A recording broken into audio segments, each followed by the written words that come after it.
Good morning. Today we are going to talk about the last part of Runge Kutta method, which is fourth order. This is the general formula. Before we start, kindly refer to the general formula. First of all, given the functions,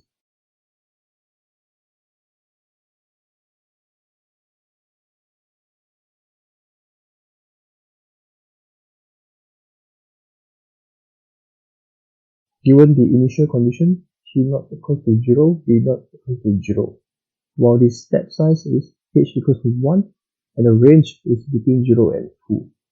So from here, we know that 2 iterations needed.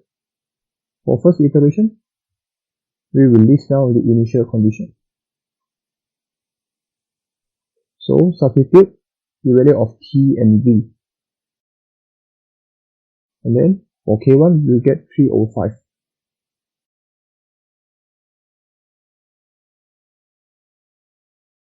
The function is complicated. Make sure you key in the data correctly. For K2, we will get 0.1806. For K3, we will obtain F0.5, 0.0903.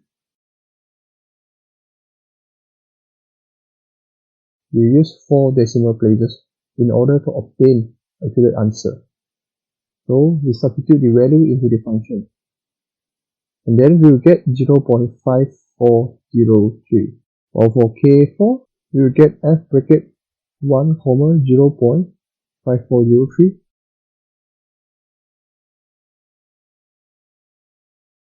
We substitute the value. We repeat the same procedure. And then the final answers for K4, we will obtain negative 0.8084.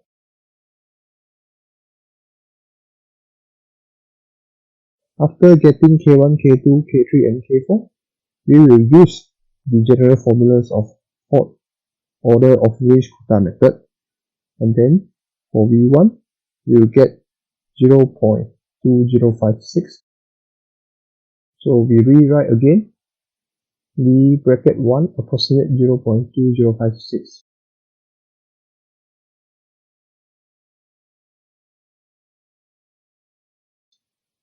While for second iteration, V1 equals to 1, V1 equals to 0.2056. So we will repeat the same procedure. While for K1, we will get F bracket 1, 0.2056, and then we substitute into the function.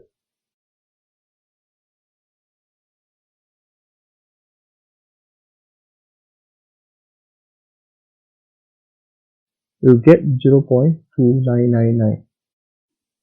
While for K2, we will get F bracket 1.5, 0.3556.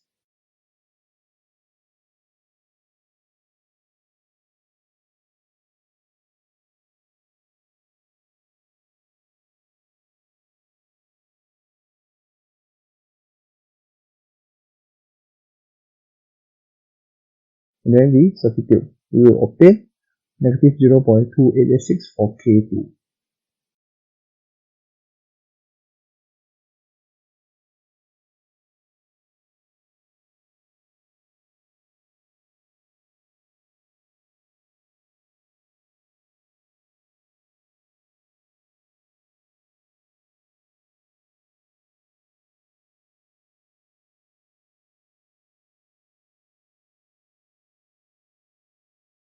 While for K3, we will get 1.1580 after substituting all these values.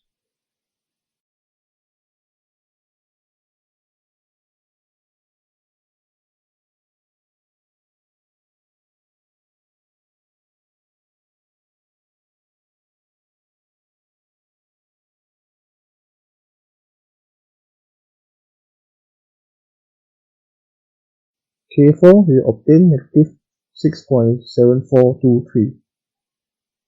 So we apply the general formula.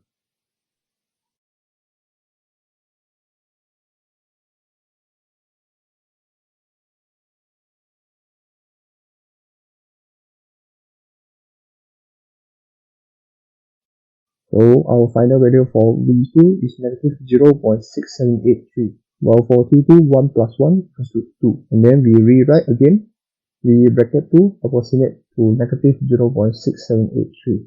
It's just approximate value, we can't obtain the exact value. So this is the last parts of Runge Kutta method, which is fourth order.